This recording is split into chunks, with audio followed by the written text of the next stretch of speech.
Buenos días, hermanos. Hoy 11 de octubre la Iglesia celebra la memoria de San Juan XXIII, Papa. Angelo Giuseppe Roncalli nació el 25 de noviembre de 1881 en Sotto il Monte, diócesis y provincia de Bérgamo, el cuarto de 13 hermanos. Ese mismo día fue bautizado en la parroquia bajo la guía del excelente sacerdote don Francesco Rebuzzini. Recibió una impronta eclesiástica imborrable que le sirvió de apoyo en las dificultades y de estímulo en las tareas apostólicas.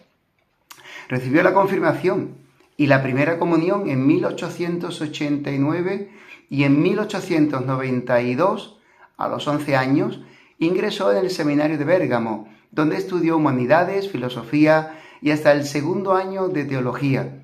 Allí, con 14 años, empezó a redactar unos apuntes espirituales que le acompañaron de una u otra forma a lo largo de su vida y que fueron recogidos en Diario de un alma.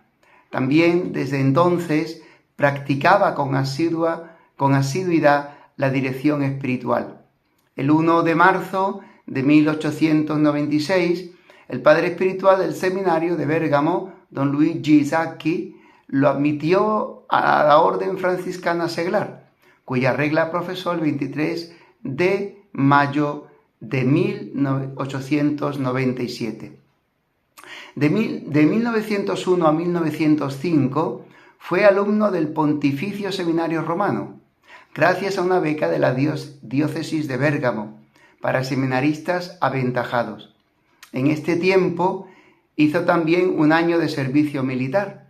Fue ordenado sacerdote el 10 de agosto de 1904 en la iglesia de Santa María in Montesanto, en la Piazza del Popolo de Roma. En 1905, el nuevo obispo de Bérgamo, Monseñor Giacomo Maria Rattini Tedeschi, lo nombró su secretario, cargo que desempeñó hasta 1914, acompañando al obispo en diversas visitas pastorales y colaborando en múltiples iniciativas apostólicas, sínodo, redacción de la publicación mensual La Vita Diocesana, peregrinaciones, obras sociales. También era profesor de historia, patrología y apologética en el seminario.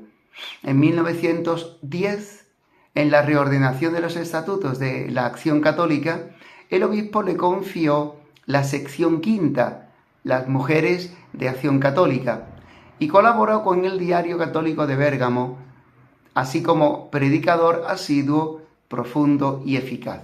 Fijaros que detrás de toda esta historia de labor pastoral, ya el Señor estaba preparando el alma y el corazón para un papa, el Papa del Concilio. Durante estos años tuvo la oportunidad de conocer en profundidad a los santos pastores: San Carlos Borromeo, del que publicó las actas de la visita apostólica realizada a Bérgamo en 1575, a San Francisco de Sales y el entonces beato Gregorio Barbarigo. Fueron años en los que adquirió una gran experiencia pastoral al lado de su obispo Monseñor Tedeschi. Cuando murió el obispo, en 1914, don Angelo siguió como profesor del seminario y dedicándose a las diversas actividades pastorales, sobre todo las asociativas. Cuando en 1915 Italia entró en la Primera Guerra Mundial, fue movilizado como sargento de sanidad. El año siguiente pasó a ser capellán castrense en los hospitales militares de retaguardia y coordinador de la asistencia espiritual y moral de los soldados. Al terminar la guerra, fundó la llamada Casa del Estudiante, dedicada a la pastoral juvenil, estudiantil. En 1919 fue nombrado director espiritual del seminario. En 1921 comenzó la segunda parte de su vida, podríamos decir, al servicio de la Santa Sede. Fue llamado a Roma por el Papa Benedicto XV como presidente para la Italia del Consejo Central de la Pontificia Obra para la Propagación de la Fe. Recorrió muchas diócesis italianas para organizar los círculos misioneros. En 1925, Pío XI lo nombró visitador apostólico para Bulgaria. elevándolo después al episcopado con el título de Areópolis, obispo de Areópolis. Él eligió como lema episcopal Obediencia et Pax, programa que siempre le acompañó, obediencia y paz. Ordenado obispo el 19 de marzo de 1925 en Roma, marchó a Sofía el 25 de abril, mes siguiente, nombrado posteriormente primer delegado apostólico. Estuvo en Bulgaria hasta finales de 1934, visitando las comunidades católicas, cultivando las relaciones respetuosas con las demás comunidades cristianas. Actuó con solicitud caritativa durante el terremoto de 1928, sufrió en silencio incomprensiones y dificultades de un ministerio caracterizado por la pastoral de pequeños pasos y diríamos de cercanía. Se perfeccionó en la confianza y el abandono a Jesús crucificado. El 27 de noviembre de 1934 fue nombrado delegado apostólico en Turquía y en Grecia. El nuevo campo de trabajo era vasto y la Iglesia Católica estaba presente en muchos ámbitos de aquella joven república turca que se estaba renovando y reorganizando, saliendo de aquel imperio otomano. Su ministerio con los católicos fue intensísimo y se distinguió por un talante de respeto y diálogo con el mundo ortodoxo y musulmán. Cuando estalló la Segunda Guerra Mundial, estaba en Grecia, que quedó devastada absolutamente por los combates. Intentó recabar información sobre los prisioneros de guerra y puso a salvo a muchos judíos, sirviéndose del visado de tránsito de la delegación apostólica. El 6 de diciembre de 1944, Pío XII lo nombró nuncio apostólico en París. Durante los últimos meses de la contienda, Segunda Guerra Mundial estamos hablando, y los primeros momentos de paz, ayudó a los prisioneros de guerra y se preocupó por la normalización de la organización eclesiástica de Francia. Visitó los santuarios franceses, participó en las fiestas populares, en las manifestaciones religiosas más significativas. Estuvo atento, con prudencia y confianza, a las nuevas iniciativas pastorales del episcopado y del clero de Francia. Siempre se caracterizó por la búsqueda de la simplicidad del Evangelio, incluso cuando trataba los más complejos asuntos diplomáticos.